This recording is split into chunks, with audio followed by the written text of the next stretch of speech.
রাজা না থাকলে যেমন রাজ্য চলে না, তেমনি সাকিব ছাড়া যেন বিপিএল জমে না। সাকিববিহীন বিপিএল অনেকটা জৌলুস হারিয়েছে। কেন হারাবে না? সাকিবকে বিপিএল এর মুকুটহীন রাজা বলা যায়। এক বা দুইবার নয়, বিপিএল এর 10 আসরের মোট 4বারই সাকিব ছিলেন টুর্নামেন্ট সেরা প্লেয়ার। বল হাতে প্রায় 150 উইকেট নিয়েছেন, ব্যাট হাতে গড়াচ্ছেন 2000-এর বেশি রান।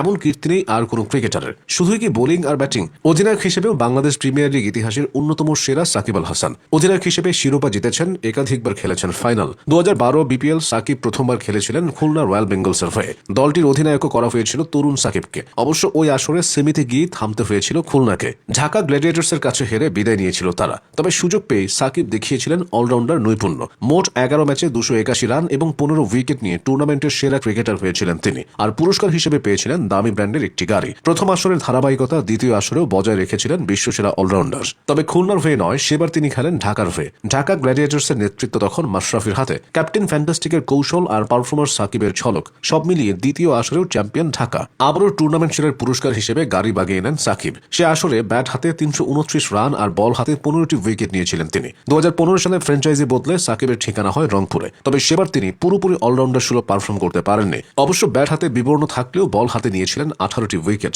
অধিনায়ক হিসেবে সাকিব স্বপ্নের মতো একটা টুর্নামেন্ট কাটিয়েছেন 2016 বিপিএলে। ওই বছর নিজের পুরনো ঠিকানা ঢাকায় ফিরেছিলেন তিনি। ঢাকা গ্ল্যাডিয়েটর্স নাম বদলে সে বছর ঢাকা ডায়নামাইটস হয়। নেতৃত্ব আসে সাকিবের কাঁধে, ঢাকাও ফেরে পুরনো রূপে। টেবিলের শীর্ষস্থানে থেকেই তারা পৌঁছে যায় নকআউট পর্বে। এরপর ফাইনালে রাজশাহী কিংসকে হারিয়ে তৃতীয়বারের মতো শিরোপা ঘরে তোলে। নেতৃত্ব দেওয়ার পাশাপাশি ওই আসরে সাকিবের ব্যাটে ছিল 200-র বেশি রান এবং গুরুত্বপূর্ণ 13টি উইকেট। অবশ্য সাকিবকে ছাপিয়ে সেবার টুর্নামেন্ট সেরা হয়েছিলেন মাহমুদুল্লাহ রিয়াদ। পরের বছর অর্থাৎ 2017 সালেও সাকিবের নেতৃত্বে ঢাকা ডায়নামাইটস বিপিএল এর ফাইনাল নিশ্চিত করে। কিন্তু শেষ দিকে রংপুরের হয়ে ঝড় তোলায় ক্রিস গেইল সবকিছু ভেস্তে দেন। এক প্রকার গেইলের কাছেই শিরোপা হাতছাড়া হয় ঢাকার। 2017 বিপিএলেও সাকিব ছিলেন অনবদ্য। সে বছর টুর্নামেন্টের সর্বোচ্চ 22টি উইকেট পেয়েছিলেন তিনি। তার ধারে কাছেও ছিল না অন্য কোনো স্পিনার। প্রায় একই রকম পারফর্ম করে 2019 সালেও শিরোপা ঘরে তুলতে পারেননি সাকিব। ওই আসরেও ফাইনালে গিয়ে খালি হাতে ফিরতে হয় ঢাকা ডায়নামাইটসকে। ফাইনালে তামিমের বিধ্বংসী ব্যাটিং কুমিল্লার ভাগ্য খুলে দেয়। তবে পুরো টুর্নামেন্ট জুড়ে বরাবর মতো সাকিব ছিলেন অপ্রতিরোধ। 300-র বেশি রান এবং 23টি উইকেট নিয়ে তৃতীয়বারের মতো বিপিএল এর সেরা ক্রিকেটার হয়েছিলেন।